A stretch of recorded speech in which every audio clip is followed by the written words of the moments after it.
नमस्कार दोस्तों, मैं Purva Kothari let's crack MPPSC series का पार्ट 2 लेकर आपके सामने फिर से हाजिर हूँ।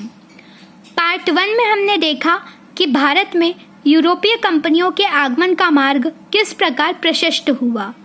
आज के पार्ट 2 में हम ये देखेंगे कि भारत में सर्वप्रथम कौन सी यूरोपीय कंपनी का आगमन हुआ और उसका भारत के व्यापार पर क्या प्रभाव पड़ा। तो चलिए स्टार्ट करते हैं। आप यहाँ देख रहे हैं, लिखा है यूरोपीय कंपनियों की स्थापना का क्रम। तो सबसे पहले हमें ये समझना होगा कि भारत में कौन सी यूरोपीय कंपनी की स्थापना कब हुई। यहाँ पर देखते हैं, पुर्तगाली कंपनी भारत में सर्वप्रथम स्थापित हुई। ये स्थापित हुई 1498 में। इसके पश्चात अंग्रेजी कंपनी की स्थापना हुई 1600 ईस्वी में। इसके पश्चात डच भारत में आए 1602 ईस्वी में। इसके पश्चात डैनिश आए जो कि डेनमार्क के निवासी थे, यह आए 1616 ईस्वी में। और इसके पश्चात आखिरी में आई फ्रांसीसी कंपनी जो कि 1664 में स्थापित हुई। ये इन कंपनियों की स्थापना का क्रम है, परंतु इन कंपनियों की स्थापना के क्रम और इनके भारत आगमन के क्रम में एक छोटा सा अंतर पाया जाता है और यहीं पर एग्जामिनर आपको कंफ्यूज भी कर सकता है, तो आपको इसको ठीक से समझना है। यहाँ लिखा है यूरोपीय कंपनियों के आगमन का क्रम। पुर्तगाली कंपनी 1498 में स्थापित हुई और भारत में यह 1498 में आ भी चुकी थी। लेकिन यहाँ समझने वाली बात यह है कि अंग्रेज 1602 में कंपनी की भारत में स्थापना करके चले गए, लेकिन उनके आगमन का समय 1608 रहा। यहाँ पर आपको ध्यान देना है कि अंग्रेज़ों की कंपनी की स्थापना डचों से पहले हुई, लेकिन उनका आगमन का क्रम डचों के बाद रहा, जो कि 1608 ईस्वी में रहा। अब आपके मन में ये प्रश्न उठ रहा होगा कि अंग्रेज स्थापना पहले कर चुके थे, तो वे आने के क्रम में बाद में क्यों आए। तो इसका कारण ये है कि 1603 ईस्वी में जो अंग्रेज़ों की महारानी थी एलिजाबेथ, उनका निधन हो गया था। इसी कारण से कंपनी के आगमन में इतना समय लगा। 1603 में एलिजाबेथ फर्स्ट की मृत्यु हो चुकी थी। इसी कारण से अंग्रेज़ों का भारत आगमन 1608 में हुआ। डच 1602 में भारत में कंपनी स्थापित कर चुके थे और 1602 में ही डचों का आगमन हुआ। तत्पश्चात डैनिश 1616 में आए और फ्रांसीसी 1664 में। अतः इनकी स्थापना और आगमन के क्रम में यह एक छोटा सा अंतर है जो कि आपको ध्यान रखना है, क्योंकि कभी कभी MPPSC और अदर कॉम्पिटिटिव एग्जाम में इन कंपनियों की स्थापना का सीक्वेंस पूछ लिया जाता है और हम यहाँ पर कंफ्यूज होकर गड़बड़ कर देते हैं। इसलिए हमें इस अंतर को ध्यान में रखते हुए ही क्वेश्चन को अटेम्प्ट करना है। तो चलिए, भारत आने वाली सबसे पहली कंपनी जो कि पुर्तगाली कंपनी थी, उसी के बारे में हम अध्ययन करना शुरू करते हैं। पुर्तगाली कंपनी के बारे में हम जब देखते हैं तो इसके पहले गवर्नर थे Francisco de Almeida. Francisco de Almeida को पुर्तगाली शक्ति का संस्थापक कहा जाता है।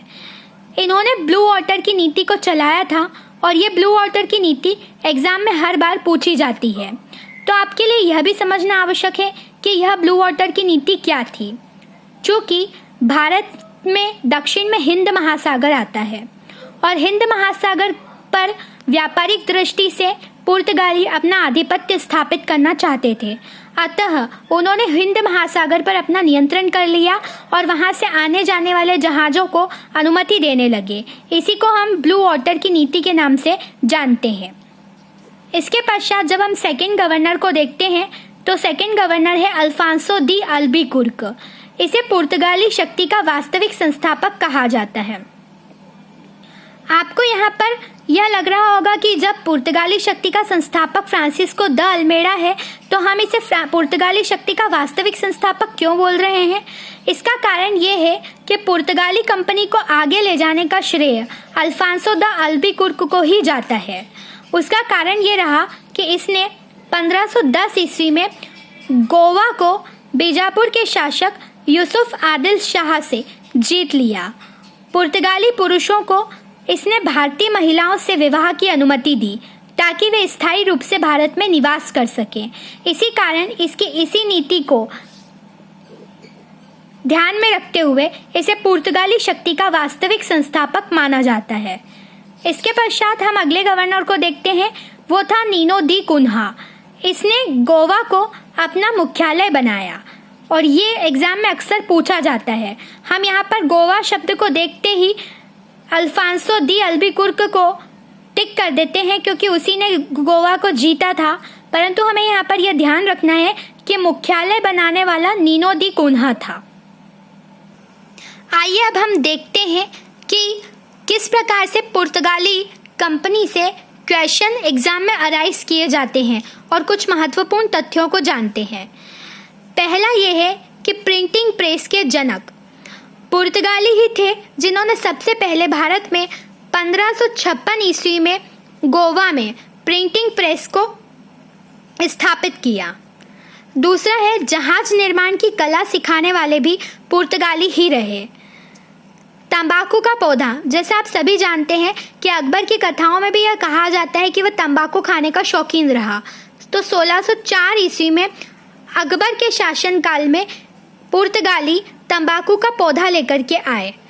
इन्हें गौथिक स्थापत्य कला का जन्मदाता भी माना जाता है। आपने स्थापत्य कला में गौथिक स्थापत्य कला को पढ़ा होगा, उसके जन्मदाता पुर्तगाली ही रहे। इसके अलावा एक मोस्ट आईएमपी क्वेश्चन जो एमपीपीएससी मेंस में भी पूछा जाता है कि कॉटेज पद्धति क्या होती है। कॉटेज पद्धति का अर्थ, कॉटेज शब्द का अर्थ होता है अनुमति पत्र। अतः पुर्तगालियों ने महासागरों से जाने वाले जहाज़ों को अनुमति देना प्रारंभ किया और इसी को कॉटेज पद्धति के नाम से जाना जाता है। तो ये तो थी पुर्तगाली ईस्ट इंडिया कंपनी, जिसके बारे में आपको ध्यान रखना है कि भारत आने वाली पहली यूरोपीय कंपनी पुर्तगाली ही थी। पुर्तगालियों के तीनों गवर्नर आपको याद रखना है और इसके अलावा ये कुछ महत्वपूर्ण तथ्य हैं जिनको एग्जाम्स में आने पॉइंट ऑफ व्यू के हिसाब से आपको याद रखना है। चलिए हम चलते हैं आज के प्रश्न की ओर, जिसको आपको कमेंट करके बताना है। क्वेश्चन है, पुर्तगाली राजकुमारी कैथरीन ऑफ ब्रिगेंजा का विवाह किस ब्रिटिश सम्राट से हुआ? आपको उन ब्रिटिश सम्राट का नाम बताना है और ये आंसर आप मुझे कमेंट बॉक्स में कमेंट करके बताइए। फिर इसका सही उत्तर मैं अगले वीडियो में शामिल करूँगी। अगर आपको मेरा वीडियो अच्छा लगा है तो प्लीज़ लाइक करें, शेयर करें और सब्सक्राइब करें ताकि मैं ऐसे ही इम्पॉर्टेंट तथ्य लेकर के आपके सामने हाजिर होती रहूँ। Thank you.